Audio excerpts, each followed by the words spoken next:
wa taala memberikan kepada kita ilmu yang bermanfaat dan amal soleh. Ikhwati fillah azakumullahu jami'an. Setelah selesai tentang bab salat, tentunya kita akan masuk ke dalam pembahasan berikutnya yang berurutan sebagaimana rukun Islam. Setelah salat, tentunya rukun Islam berikutnya ialah tentang zakat. Maka pembahasan kita yang berikutnya ialah tentang zakat. Semoga Allah Subhanahu wa taala memberikan kepada kita taufik dan pemahaman yang benar. Amin ya rabbal alamin.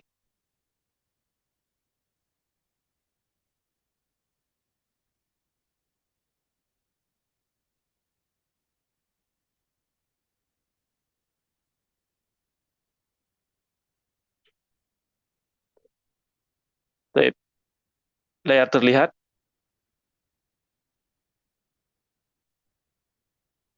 Terlihat, Kam, Ustaz. terlihat Ustaz.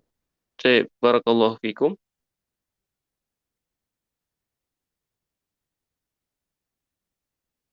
Qala Abu Syuja' rahimahullahu taala, wa nafa'ana Allahu bi ulumi fid darain. Allahumma arhamna wa li syekhina wa lil hadirin. Kitabuz Zakah. Jadi setelah membahas tentang salat, beliau Abu Syuja' rahimahullah memasuki pembahasan berikutnya yaitu tentang kitab Az-Zakah. Sekarang pembahasan kita ialah tentang zakat. Sebenarnya ini pembahasan yang sangat penting sekali ya. Namun banyak dari kita yang kurang memahami, termasuk anak pribadi, ya, karena mungkin sangat sedikit kajian-kajian masyayikh kita yang membahas secara terperinci dan bagaimana praktek di masyarakat sekarang yang sumber harta mereka ataupun pemasukannya sudah berubah-ubah. Artinya fikihnya ini sudah berubah menjadi wajah baru atau disebut fikih kontemporer.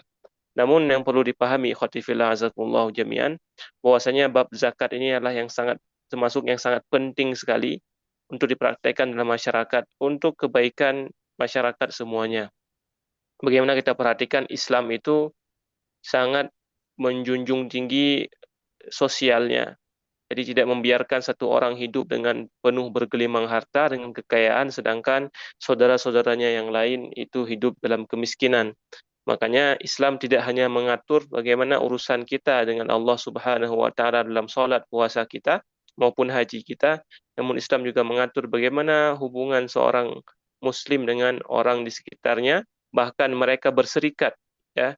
Kita bersama dalam agama, bersama dalam harta. Jadi dalam harta-harta kita ada bagian daripada kaum muslimin yang lain. Maka untuk lebih memperjelas misalkan jika memang kita merasa ada mungkin kelebihan harta, lebih baiknya kita mempelajari secara khusus ya, datangi atau ikut kajian atau datangi orang-orang yang memang paham tentang masalah zakat secara terperinci sehingga kita mampu melaksanakan perintah Allah ini yang di dalamnya tentunya terdapat kebaikan yang sangat banyak sekali. Ikhwati fillah azakumullahu jami'an. Sebelum membahas tentang zakat, tentunya kita perlu memahami itu. Apa itu zakat? Ya, zakat secara etimologi, secara bahasa tentunya maknanya yaitu tambahan, bertambah sesuatu dan tumbuh. Kan lucu bagaimana sesuatu yang kita keluarkan dari harta kita malah artinya ialah bertambah ataupun berkembang ataupun tumbuh, sedangkan harta kita berkurang. Maka di sini para ulama menyebutkan sebagai salah satu bentuk tafaul. Bagaimana seorang mukmin ketika mengeluarkan hartanya diberikan kepada mukmin yang lain, dia tidak menganggap hartanya dengan itu berkurang, namun bahkan dengan zakat tersebut hartanya malah bertambah-tambah dan makin berkembang. Ya, makanya Rasulullah SAW menyebutkan dalam hadisnya atau kama qala Nabi sallallahu alaihi wasallam, la tanqusu malal abdi sadaqah. Sesungguhnya sedekah itu tidaklah mengurangi harta seorang hamba sedikit pun. Dengan mengeluarkan harta kepada seorang mukmin, kepada saudara-saudara kita, tidaklah harta kita berkurang. Ya, mungkin bisa dikatakan secara hakikatnya tidak berkurang, memang Allah menambah kembali, atau maksudnya secara secara maknawi bahwasanya hartanya tidak berkurang karena itulah yang akan kekal di sisi Allah Subhanahu wa taala. Makanya Rasulullah menyebutkan dalam hadis yang lain, atau kama qala Nabi SAW, ya, anak Adam mengatakan mali, mali, mali. Seorang anak Adam mengatakan hartaku, hartaku dan hartaku. Namun sejatinya dia tidak tahu apa itu hartanya. Ya, kita menganggap itu harta kita, harta kita, harta kita. Namun sejatinya anak Adam itu tidak memahami ya apa sejatinya harta yang memang itu harta dia. Maka Rasulullah mengatakan hartanya ialah apa yang dia makan maka dia telah habiskan. Yang kita makan jadi kotoran itulah harta kita yang sejatinya telah kita gunakan. Ya, wa ma labisahu fa'abla, dan apa yang telah dia pakai dan rusak. Kita punya mobil kita pakai sampai rusak, punya motor sudah pakai sampai rusak, punya rumah kita tinggali di situ sampai rusak. Ya, buat pakaian dan seterusnya itulah harta kita. Ya, dan apa yang dia sedekahkan fa'abqa, dan apa yang dia sedekahkan maka itulah yang kekal, itulah hartanya. Maka selain daripada tiga hal itu ialah apa yang ditinggalkan kepada orang lain yang menjadi warisan. Itu bukan harta kita. Kita punya 100 miliar, itu semua bukan harta kita. Karena bisa jadi kita hanya menikmatinya 1 miliar saja, sedangkan 99 miliarnya kita malah berikan kepada orang lain dari bentuk warisan kepada istri, anak-anak, maupun kerabat-kerabat yang lain. Maka sejatinya itu bukanlah harta kita. Maka perlu kita pahami di sini, ikhwati fillah azakumullahu jami'an, bahwasanya zakat ialah sejatinya itulah harta kita, makanya zakat secara bahasa itu artinya berkembang dan berkembang tumbuh ya, bertambah seperti itu. Adapun secara istilah para ulama menyebutkan zakat ialah ismun limalin maksus yu'khadhu min malin maksus ala wajhin maksus yusrafu li ta'ifatin maksusah. Zakat ialah harta tertentu ya, harta khusus ya, harta khusus yang diambil dengan cara khusus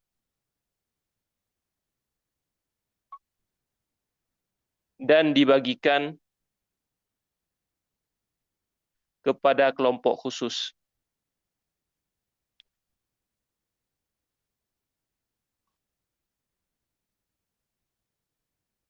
Jadi zakat ialah harta yang khusus, artinya bukan semua harta itu wajib zakat. Yang diambil dengan cara khusus. Jadi bukan diambil semena-mena, tidak diambil semuanya, tidak diambil setengahnya, paling banyak hanyalah diambil 10% saja. Ya. Namun secara umum diambil 5% dari harta yang akan kita sebutkan nanti, dari harta-harta khusus itu, bukan semua harta. Kemudian dibagikan kepada kelompok khusus. Bukan diberikan kepada seluruh orang, namun mereka ada orang-orang tertentu yang disebut dengan mustahiquz zakah. Orang-orang yang berhak menerima zakat, yaitu 8 kelompok orang. Taib. Ikhwati fillah azakumullahu jami'an. Kemudian berkaitan dengan zakat, kapan diwajibkan zakat? Diwajibkan zakat pada tahun kedua Hijriyah. Jadi setelah Nabi SAW hijrah ke kota Madinah, pada tahun kedua, maka Allah Subhanahu wa taala mewajibkan zakat kepada kaum muslimin yang memiliki harta yang lebih. Sehingga Allah menyebutkan dalam surat At-Taubah ayat 103, "Khudh min amwalihim shadaqatan tutahhiruhum wa tuzakkihim biha wa shalli 'alaihim inna salataka sakanun lahum." Ambillah dari harta-harta mereka sedekah, artinya zakat di sini, ya, tutahhiruhum wa tuzakkihim biha, yang dengannya ya engkau menyucikan mereka dan menyucikan harta-harta mereka. Dengan zakat itulah kita menyucikan diri dan harta kita. Ya. Maka ikhwati fillah azakumullahu jami'an, di sini kita memahami bahwasanya Allah Subhanahu wa taala secara tidak langsung itu memerintahkan kaum muslimin menjadi orang-orang yang kaya. Ya, kenapa demikian? Karena zakat yang kita maksud dalam pembahasan fikih para ulama dalam kitab zakat mereka atau dalam bab zakat ialah zakat harta. Ialah zakat harta. Adapun zakat fitrah yang dibayarkan di bulan Ramadan itu wajib bagi seluruh kaum muslimin, baik kaya maupun tidak kaya. Namun ketika para ulama menuliskan satu bab khusus tentang zakat, artinya adalah zakat harta. Maka ini ialah perintah yang secara tidak langsung dari Allah Subhanahu wa taala supaya memerintahkan kaum muslimin menjadi orang-orang yang kaya. Kenapa? Supaya mereka bisa membayar zakat. Karena orang-orang miskin tidak membayar zakat. Maka ikhwati fillah azakumullahu jami'an, ini tidaklah bertentangan dengan makna zuhud. Banyak yang mengatakan saya tidak mau kaya, saya mau zuhud saja, tidak cinta dunia dan seterusnya.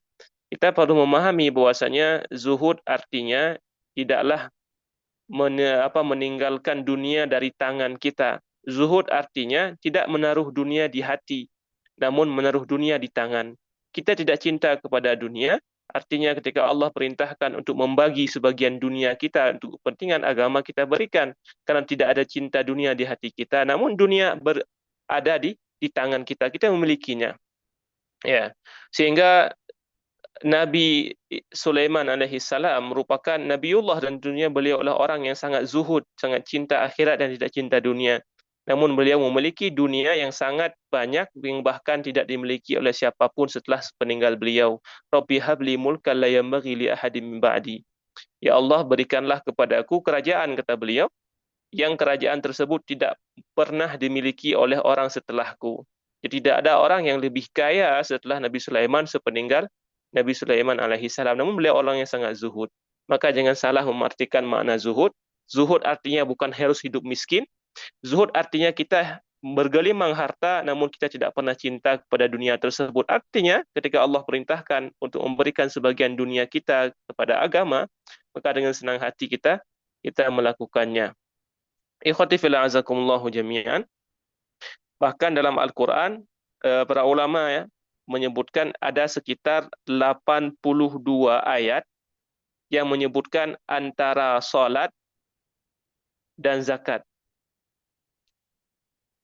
Artinya, seandainya kita memang meyakini betapa wajibnya salat, tidak ada khilaf di situ, maka di saat yang sama kita juga meyakini tentang wajibnya zakat. Artinya, ketika seorang mukmin itu fokus terhadap salatnya, maka hendaknya dia jadi fokus menjaga hartanya. Jangan sampai dia hanya fokus salat namun tidak pernah membayar zakat. Sehingga pada zaman Abu Bakar radhiyallahu taala anhu wa ardhah, beliau memerangi orang-orang yang tidak membayar zakat, mani'uz zakah, dalam perang Yamamah, ya, perang murtadin, orang-orang yang tidak mau membayar zakat plus orang murtad dan plus nabi palsu di situ mereka bersatu. Namun kebijakan beliau ditentang oleh Umar bin Khattab.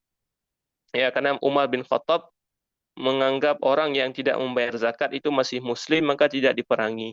Maka Abu Bakar mengatakan, bukankah Allah Subhanahu wa taala itu menyebutkan salat dengan zakat secara bersamaan? Ya, maka bagi Abu Bakar, orang yang tidak mau membayar zakat juga sama hukumnya, telah keluar dari Islam. Maka dari ikhwati fillah azakumullahu jami'an, ketika kita membaca banyak ayat wa aqimus shalah wa atuz zakah, dirikanlah salat dan bayar zakat. Jangan kita hanya fokus kepada salat kita, namun melupakan perintah kedua yaitu membayar zakat. Artinya, jika memang kita merasa kita punya kelebihan harta, pelajari secara benar, secara betul-betul terperinci tentang apa yang kita miliki, apakah sudah ada wajib zakat di situ. Adakah hak-hak saudara kita pada harta yang kita miliki di situ. Semoga Allah Subhanahu wa taala menjadikan kita sebagai hamba-hambanya yang melaksanakan seluruh perintahnya. Ikhwati fillah azakumullahu jami'an. Tentunya zakat ini wajib ya secara ijma, tidak ada khilaf tentang wajibnya zakat. Pertama dengan ayat yang kita sebutkan tadi, kedua dengan hadis yang sangat masyhur yang menjelaskan tentang rukun Islam. Di antaranya Rasulullah mengatakan ya, iqamis shalah wa ita'iz zakah, ya, mendirikan salat dan membayar zakat. Sehingga seseorang yang tidak atau membantah tentang kewajiban zakat dipertanyakan tentang keislamannya. Baik. Sampai sini ada pertanyaan?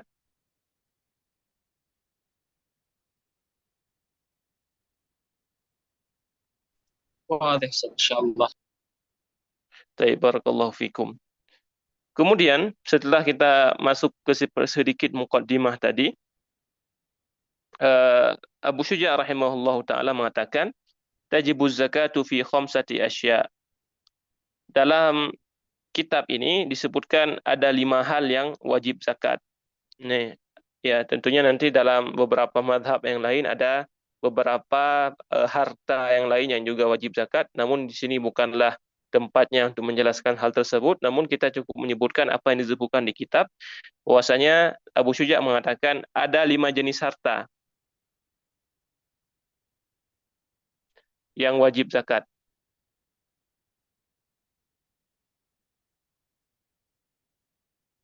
Ya, apa saja? Yang pertama ialah al-mawashi. Yang pertama ialah hewan ternak. Kedua, al-athman. Al-athman mungkin bisa kita artikan, ada yang mengatakan sebagai emas dan perak, namun ada yang mengatakan mata uang. Ya, mata uang.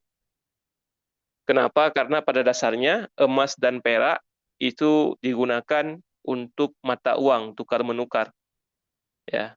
Kemudian yang ketiga ada zuru'. Zuru' itu pertanian, atau kita katakan misalkan biji-bijian. Kemudian yang keempat ada athimar, buah-buahan. Kemudian yang kelima ada urudut tijarah, zakat perdagangan. Ini yang disebutkan dalam kitab Mukhtasar Matan Abi Syuja ini. Taib. Kemudian beliau menjelaskan satu persatu tentang bagian ataupun jenis-jenis harta tadi secara terperinci.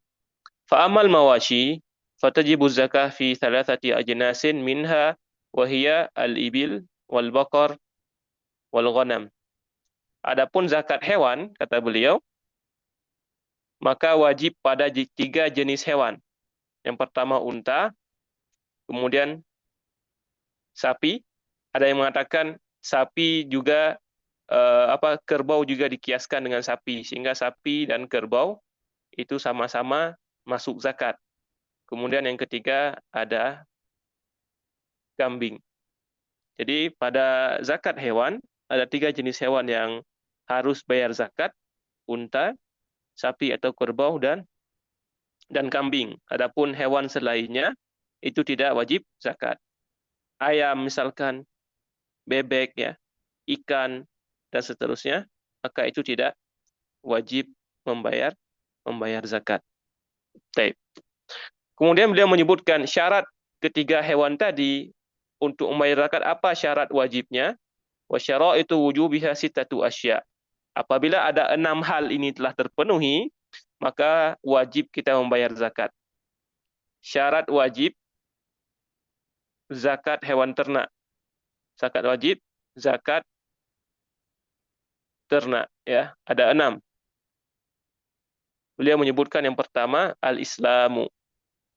Yang pertama ialah Islam. Islam merupakan syarat wajib dan syarat sah. Artinya tidak wajib zakat bagi orang kafir, dan jika seandainya pun orang kafir melaksanakan zakat, itu tidak diterima oleh Allah Subhanahu wa taala. Allah menyebutkan wa ma mana'ahum an tuqbala minhum nafaqatuhum illa annahum kafaru billah. Tidaklah ada hal yang menyebabkan ditolaknya sedekah mereka di hadapan Allah Subhanahu wa taala, melainkan karena mereka kufur kepada Allah Subhanahu wa taala. Jadi sebanyak apapun orang-orang kafir itu bersedekah, mengeluarkan zakat di harta-harta mereka, Allah tidak akan pernah menerima mereka sampai mereka masuk ke dalam Islam. Ya, qadimna ila ma 'amilu min 'amalin faja'alnahu haba'an manthura. Dan kami datangkan amalan-amalan yang telah mereka lakukan dalam kehidupan dunia ini, maka kami jadikan itu sebagai debu-debu yang berterbangan, tidak ada harganya. Maka dari itu, salah satu poin daripada akidah kita, ikhwati fillah azakumullahu jami'an, dalam poin nawaqidul Islam, pembatal-pembatal keislaman, ialah ketika seseorang itu tidak meyakini bahwasanya agama yang benar hanyalah Islam saja. Banyak di antara kita yang mengatakan, ya Islam benar, baik Islam itu. Tapi kan orang-orang yang non-Muslim, ya orang-orang yang agamanya selain Islam kan ada juga yang baik. Ya, ada juga yang baik, ada orang Kristen yang Masya Allah luar biasa. ya infaknya, kemanusiaannya luar biasa. Masa sih orang-orang seperti itu Allah juga akan azab mereka? Mungkin mereka masuk surga juga karena kebaikan-kebaikan mereka. Jika seandainya masih ada pemahaman-pemahaman seperti itu, maka ikhwati fillah kita khawatirkan ya itu ialah salah satu pembatal keislaman kita. Karena seorang mukmin sejati tidaklah menjadi mukmin kecuali dengan dia meyakini bahwasanya seagama selain daripada Islam ini ialah agama yang batil dan mereka di hari kiamat semuanya akan masuk neraka khalidun mukhalladun fiha yang mereka kekal selama-lamanya di dalamnya tidak akan pernah keluar lagi. Maka syarat pertama, syarat wajibnya zakat ini ialah Islam, artinya yang memiliki hewan tadi, memiliki unta, sapi, ataupun kambing, ialah orang Islam. Taib. Kemudian yang kedua ialah hurriyah, yaitu merdeka. Artinya, jika seandainya harta-harta tadi milik seorang budak, itu tidak wajib zakat. Kenapa? Karena budak itu dan seluruh hartanya ialah milik tuannya. Ya, maka harus merdeka. Kemudian yang ketiga disebutkan al-milkud tam, kepemilikan yang sempurna.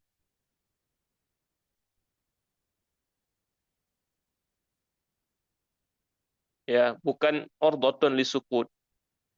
Kepemilikan yang sempurna artinya dia itu harta yang sudah memang kokoh milik dia, bukan harta hutang.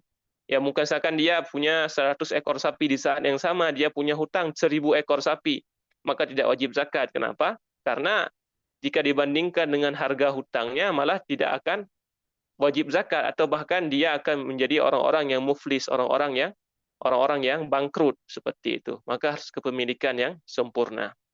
Kemudian yang keempat ialah nisab.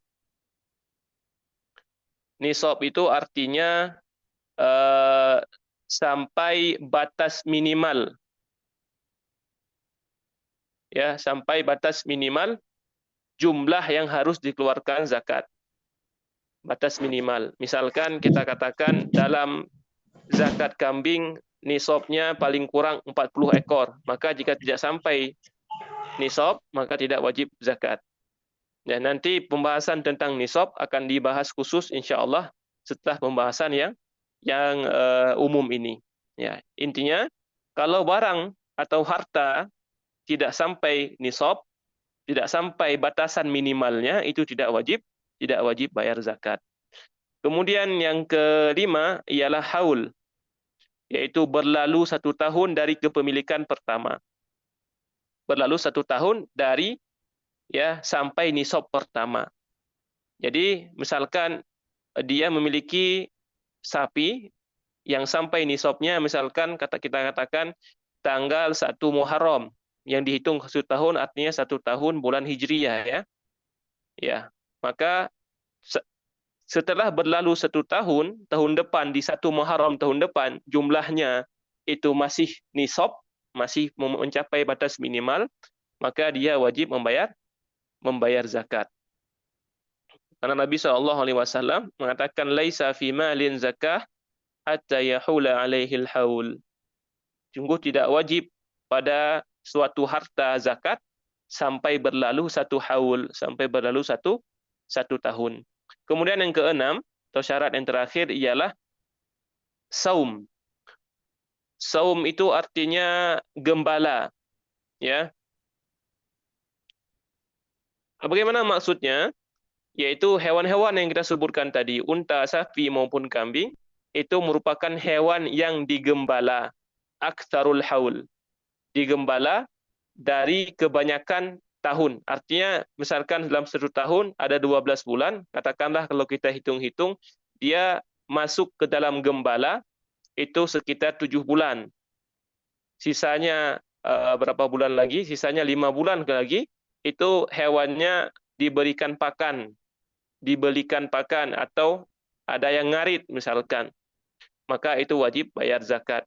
Adapun jika seandainya hewannya tidak digembala, artinya dia memiliki misalkan kambing yang sangat banyak, tapi kambingnya semuanya dimasukkan ke kandang dan makanannya dibeli atau makanannya diambil, dia berangkat ke hutan misalkan ngarit, cari rumput setiap hari, diberikan kepada hewan-hewannya, kepada kambing-kambingnya, maka pada hewan-hewan yang seperti itu tidak wajib zakat. Karena yang wajib zakat hanyalah pada hewan-hewan yang digembala, yang makanannya dia cari sendiri, tugas pemiliknya hanyalah atau yang menggantikannya hanyalah mengontrol saja. Digembala misalkan di padang rumput dan seterusnya. Adapun jika makanannya dibeli atau makanannya dicarikan, sang kambing atau hewan-hewan ternaknya hanya memakan saja, diberikan makanan khusus, maka itu tidak wajib zakat. Bisa dipahami? Bisa. Jelas ya? Ada Nah, pertanyaan? jelas, Ustaz. Hal sa'ilun yas'al. Ada pertanyaan yang ingin ditanyakan? Tidak ada ya? Alhamdulillah. Itu yang pertama. Zakat mawashi ataupun hewan ternak. Ya. Kemudian kita masuk yang kedua. Nanti pembahasan secara khusus tentang nisabnya itu akan disebutkan dalam pembahasan setelah ini insyaallah ya. Adapun athman. Kita bilang athman itu mata uang ya. Yang kedua yaitu mata uang. Fasyai'an, maka ada dua yang dimaksud di sini. Ialah az-zahab wal fiddah, emas dan perak. Ya, ulama kontemporer sekarang memasukkan yang ketiga yaitu uang kertas. Artinya, uang kertas ini itu wajib zakat jika harganya sama dengan harga nisab daripada emas maupun perak. Ya, dasarnya ialah emas dan perak saja. Namun para ulama itu memasukkan uang kertas juga sama seperti emas dan perak. Kapan wajib zakatnya? Ketika uang kertas yang kita miliki itu sama dengan harga nisab emas dan perak. Katakanlah misal, nisab emas itu 85 gram. Ya, 85 gram. Kalau seandainya kita katakan 1 gram emas itu adalah 1 juta, maka 85 gram ialah 85 juta. Jika seseorang tidak punya emas 85 gram, tapi dia punya uang 100 juta di rekeningnya, di rumahnya, atau di tabungannya, maka dia juga harus membayar zakat, sebagaimana zakat emas. Karena harga 100 juta tadi, jika kita konversikan dengan emas, itu lebih daripada 85 gram. Jelas ya?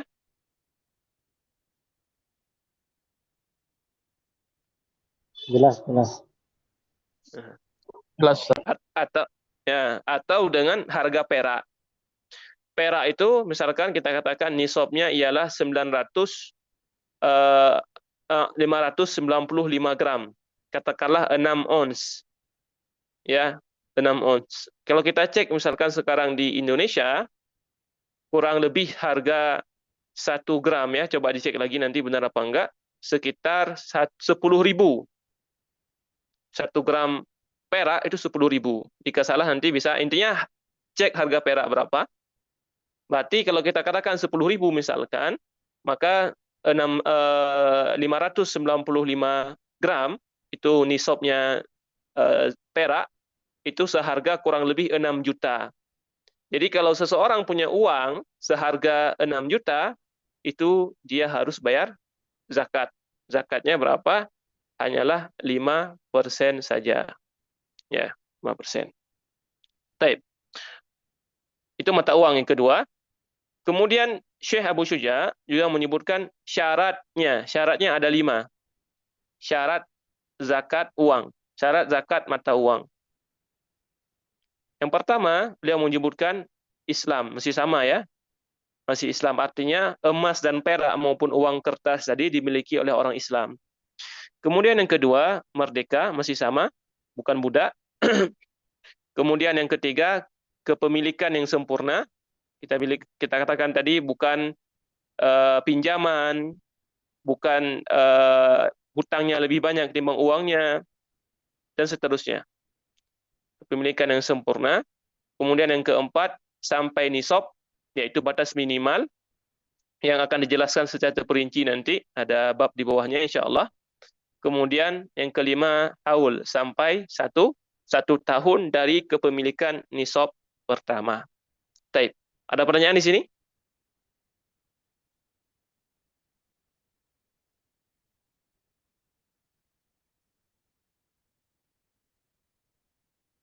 Ya ada ya? Baik, mungkin ada yang bertanya-tanya.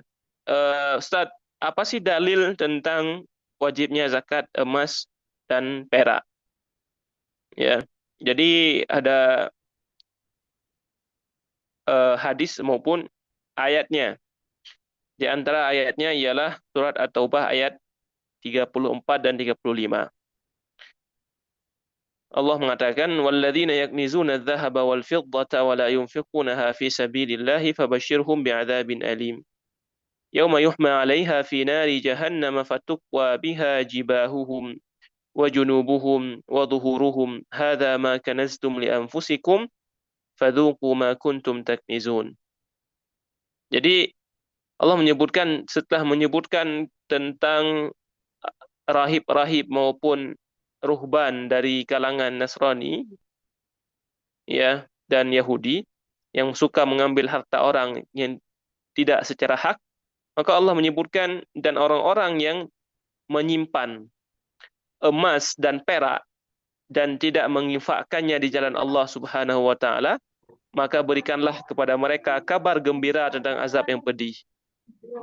Allah katakan, yauma yuhma 'alaiha fi nari jahannam, pada hari itu emas dan perak itu akan dipanaskan dan dibakarlah wajah-wajah mereka, punggung-punggung mereka maupun tubuh-tubuh mereka. Sehingga Allah katakan, fadzuqu ma kuntum taknizun, rasakanlah apa yang kalian selama ini simpan. Ya. Sehingga sebagian daripada para sahabat, ya, itu memandang, ini mungkin agak lucu ya, tapi memandang tentang haramnya menabung. Jadi sebagian dari mereka yang saking takutnya ketika mendengar ayat ini, orang-orang yang menyimpan emas dan perak itu akan diazab, mereka menganggap tidak boleh menabung. Di antara yang berpemahaman demikian, ya, ialah Aisyah radhiyallahu taala anha dan Abu Dzar radhiyallahu taala anhu. Sehingga pada suatu hari Aisyah radhiyallahu taala anha itu pernah mendapatkan harta dari Umar bin Khattab, ya, dari khalifah. Entah itu dari rampasan perang, ya, Anda tidak begitu ingat, sekitar 1.000 dinar. 1.000 dinar itu, satu dinar sekitar 4,25 gram emas murni. Jadi 1.000 sekitar, ya, dikalikan sendiri ya, sekitar 4 ons berarti, atau setengah kilo. Yang harganya, ya, kita katakan jika seandainya 1 gram itu harganya ialah 1,5 juta, maka kalikan sendiri. Jika harganya cukup banyak. Kalau dikalikan 1.000 berapa? Maka dapat 4,250, bukan 1 ons, 4 kilo, afwan. Ya. Berarti itu harganya sekitar 4 miliaran.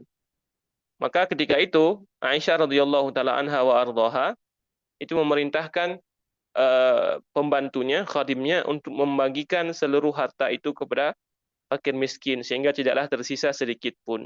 Sehingga di sore hari setelah selesai membagikan harta itu, Aisyah bertanya kepada pembantunya, adakah makanan untuk kita berbuka puasa hari ini? Kata pembantu, tidak ada.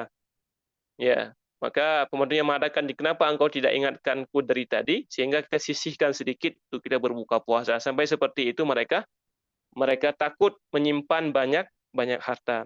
Namun ya, pendapat yang lebih banyak yang diambil oleh para ulama, maksud daripada menyimpan harta di sini ialah orang yang menyimpan harta dan tidak mau membayar zakat. Maka itulah yang disebut dengan kanz, yaitu menyimpan harta. Ya, Allah katakan yauma walladzina yaknizuna adh-dhahaba wal fiddah. Orang-orang yang menyimpan harta, maksudnya ialah orang yang menyimpan harta emas dan perak maupun uang-uang lainnya Yang tidak mau membayar zakat, itulah yang akan diazab di hari kiamat dengan dipanaskan harta-hartanya tadi, emas dan peraknya dipanaskan, kemudian dibakarlah wajah-wajah mereka, tubuh-tubuh mereka, dan punggung-punggung mereka. Sehingga Allah katakan kepada mereka, rasakanlah, inilah yang kalian simpan selama ini. Sehingga dengan ayat tadi, para ulama menyimpulkan tentang wajibnya zakat emas dan perak. Begitu pula banyak sekali hadis yang lain, begitu pula perkataan para sahabat, di antaranya Ibnu Umar radhiyallahu taala anhuma, man kanazaha falam yuaddi zakataha fawailullah. Barang siapa yang menyimpan emas dan perak maupun uang ya dan tidak mau membayar zakat, maka celakalah ia.